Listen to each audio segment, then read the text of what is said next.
Black Elk prophesied that after his own people were destroyed, another apocalypse would eventually affect the entire world. All over the universe, I could hear the winds at war, like wild beasts fighting. It was dark and terrible about me, like rapid gunfire and whirling smoke, like women and children wailing and screaming all over the world. From the authors of the Bible to Native Americans, oracles predict a looming doomsday in our own time, centered on the year 2012. Is it coincidence or prophecy?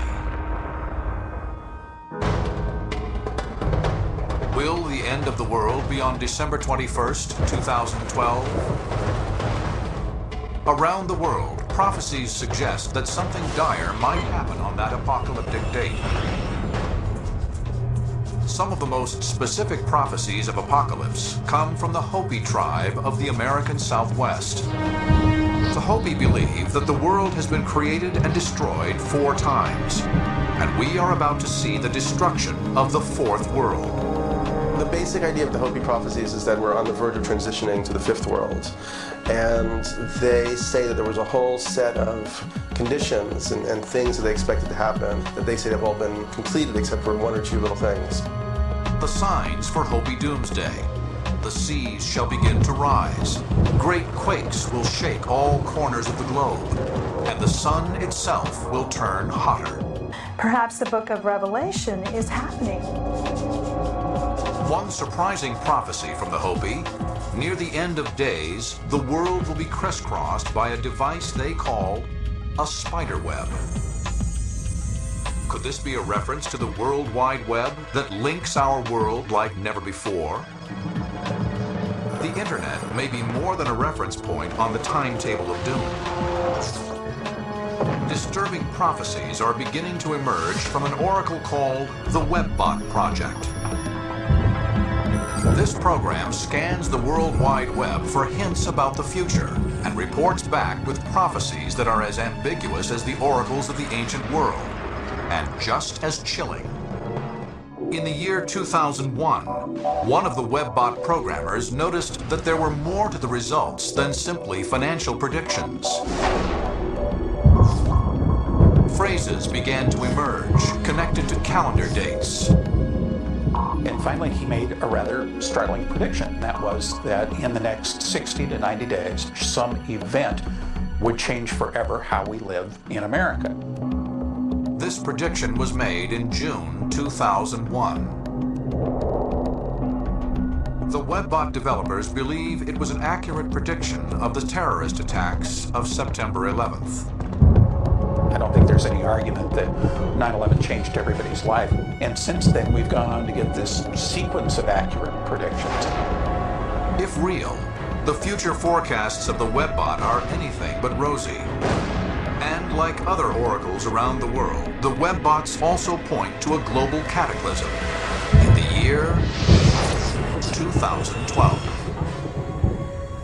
Is the high-tech oracle of the WebBots predicting the same planetary alignment and catastrophe as the Mayans, the I Ching, Merlin, the Sibyl, and the Book of Revelation? The fact is, we can't foresee the future. But what we can do is we can live in hope for the future. We can have an attitude of optimism about the future. And that really is the message of what prophecy is about.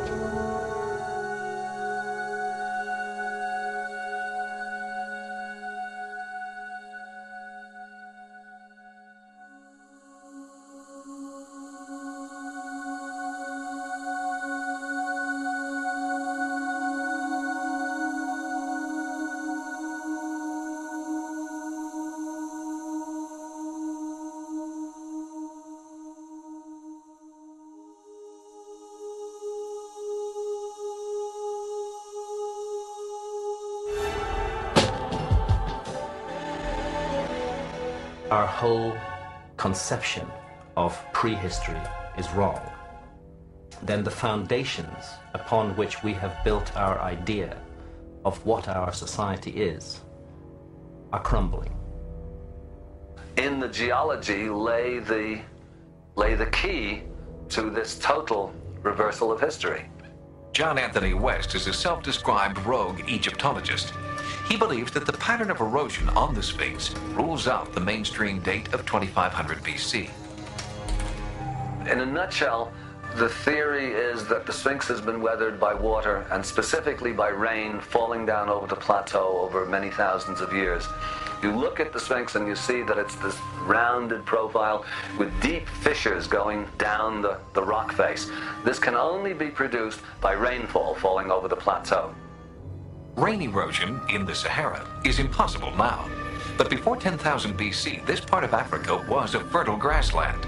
So, West points out in his book, if the Sphinx has been eroded by water, it must date back before 10,000 BC. The same conclusion, using different evidence, has also been reached by authors Robert Bauval and Graham Hancock. Help us understand the mirror image of the monuments at Giza and the sky at certain points in time, because that's key to understanding the entire concept you're putting forward. There is only one time where the image of the sky locks with the image on the ground. And this occurs, and only occurs, in 10,500 BC. Bauval and Hancock have discovered that the Egyptian sky in 10,500 BC bears an uncanny resemblance to the layout of the monuments on the Giza Plateau. 10,500 BC, this is when the Sphinx is gazing directly at his own image, the constellation of Leo. And if we are to turn 90 degrees and face due south, we would see the three stars of Orion's belt in a pattern that mimics exactly the pattern of the pyramid on the ground. So we have here a perfect conjunction taking place only and only in 10,500 BC. We're suggesting that the entire foundation on which our notion of human history rests is faulty. The evidence is beginning to suggest to us that a whole chapter is missing from the human story, that all the legends of a great lost civilization that haunt the myth memories of mankind may be true. One thing is for sure, there was an enormous, horrendous cataclysm at the end of the last ice age, and this brings us to that date of 10,500 BC that we focus on in the monuments. Something happened to the world at the end of the last ice age of sufficient magnitude to have wiped out a whole civilization. Civilization was invented by a godlike people, ignored by orthodox historians. It's possible we may have lost from the record an entire civilization.